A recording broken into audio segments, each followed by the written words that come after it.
Ya, hadir Pak, hadir. Ada Pak di samping saya. KPAI memediasi pasangan IB dan SY di Polda Lampung meski akhirnya gagal. Metro Lampung, Jumat tanggal 15 Oktober tahun 2021. Terkait kisruh rumah tangga pasangan IB dan SY, membuat Komisi Perlindungan Anak Indonesia Pusat turun tangan. Kali ini lembaga tersebut berusaha memediasi pasangan tersebut meski demikian, mediasi gagal yang seharusnya SY mematikan sambungan Zoom meeting yang diadakan di salah satu lorong di Polda Lampung tersebut. Kuasa hukum IB menilai SY ini tidak proaktif dengan Zoom meeting yang digelar oleh KPAI Pusat tersebut. Hal itu diungkapkan kuasa hukum IB, Alif Suherli Masyono SH, di kantornya yang berada di seputaran Simpang Kampus Metro Timur pada Jumat siang.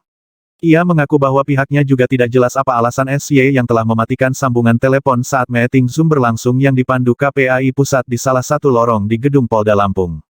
Terkait tidak proaktifnya SY, kuasa hukum IB merasa sangat kecewa. Alif Suherli Masyono juga mengatakan bahwa barangkali SY ini sudah sangat hebat. Ini menurutnya terbukti pada sidang gugatan IB di Pengadilan Negeri Metro minggu lalu juga tidak hadir. Padahal pihak PN Metro telah melayangkan surat panggilan kepada yang bersangkutan, hari Kamis ini juga meeting Zoom yang digelar bertempat di Polda Lampung yang bersangkutan juga tidak proaktif. Terkait tidak proaktifnya SY ini menurut kuasa hukum IB, hal tersebut dapat merugikan diri SY sendiri. Kalau sudah dua lembaga pemerintah turun tangan untuk menyelesaikan masalah rumah tangganya termasuk meeting Zoom yang diadakan di salah satu lorong di dalam gedung Polda Lampung ternyata SY mematikan layar meeting Zoom yang dipimpin KPAI Pusat tersebut ini menandakan kalau SY barangkali telah meras kebal hukum.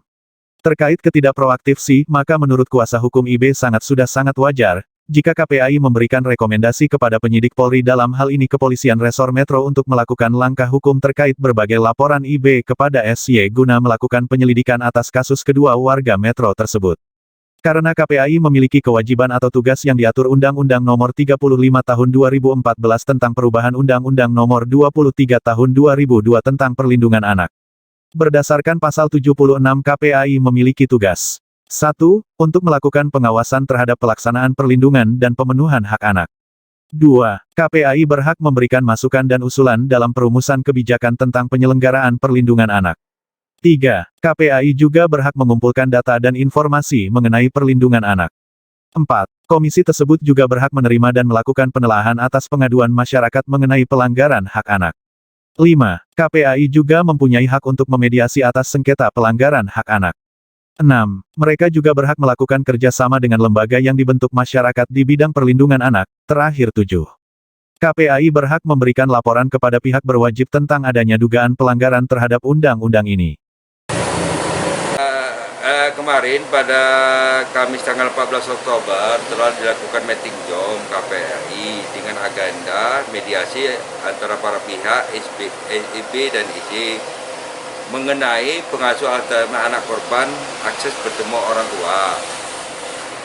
Awalnya mediasi berjalan baik, akan tetapi akhirnya mediasi pihak SY tidak beretiket baik dengan mematikan Zoom meeting.